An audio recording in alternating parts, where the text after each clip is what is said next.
Hi, this is Joe Markley with a long overdue update. It's not that there hasn't been enough to talk about, it's been that the events in this country over this last year have really been um, so extreme, so distressing, that it's hard to find the right words to respond to them.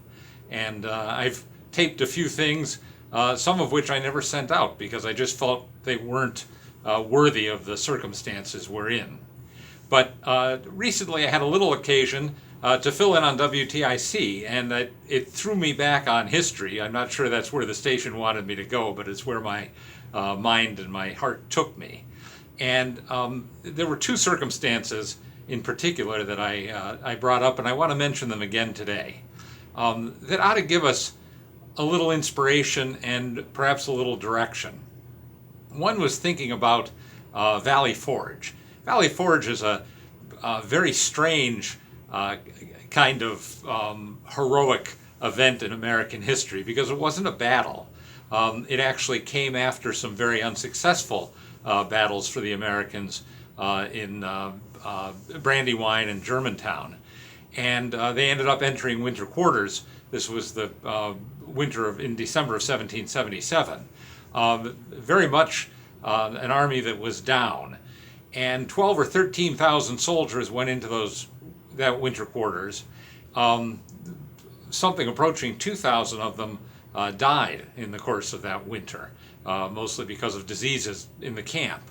But it was a turning point in a way for the American Revolution, and a moment that we have always celebrated since, not for the victory, but for the perseverance, for the fact that the army did not deteriorate, that despite intrigues against General Washington, he held command and held the respect of the men, and that in fact, after having lost battles because of their lack of discipline and their lack of military effectiveness, they came out of that winter having been trained by Baron von Steuben as a better fighting force than they went into camp as.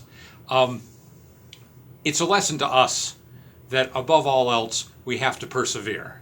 And we don't look back. There may have been good reasons for soldiers in that camp to say this is pointless and this is hopeless. But we don't admire the men that deserted, that went home. We admire the men that simply by surviving, simply by sacrificing, made the basis of American victory over the next few years. We too need to persevere. This has been a difficult year for everybody in the country, but I think it's been particularly difficult for conservatives, difficult for Republicans in a lot of ways. We can't give up, and we can't turn against each other. We can't turn against each other as a party, but we also can't turn against each other as a country. We have to remember that in the end, we are brothers and sisters as Americans, and we need to treat each other that way. And that brings me to the second thing I want to mention. Today is March 4th as I tape this, and it was on this day in 1865 that Abraham Lincoln delivered his second inaugural address. And if you have a moment and you want to examine a little history, read that address. I believe it's the shortest of all presidential inaugural addresses. It certainly is the most beautiful. And it ends with words that you'll recognize. With malice towards none, with charity towards all, with firmness in the right as God gives us to see the right.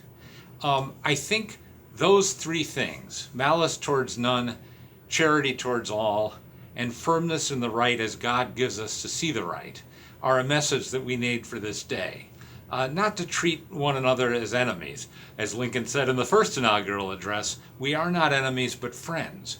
We must not be enemies. And remember that both those speeches were given at the time of the greatest division which ever existed in American history, even greater than what we're facing today.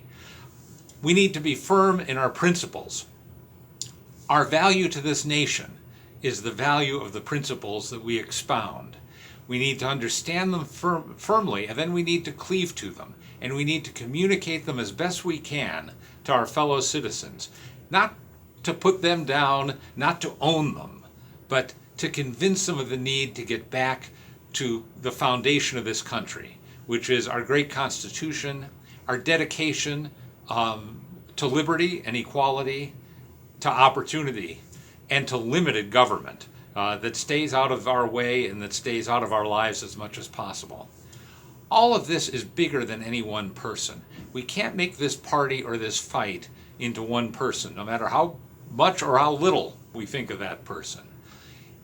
The fight is about our principles, and we will be victorious if we can talk about our principles successfully. It worked for Ronald Reagan in the 80s. It even worked to a large extent in the last election. As disappointing as that result was, we picked up seats in the House nationally. We had a very close presidential election despite all the turmoil and the nonsense. And we're not in a bad position if we can bring people around to seeing that what we believe is the most important thing, more important even than who we are. If we're clear about our beliefs, I believe the leaders will come forward. Anyways, that's my update for today. Keep the faith, I guess, is the message in the end, and try to keep a spirit in our hearts that we can be proud of. I'll be back on perhaps a more trivial theme before long. Thanks for your attention.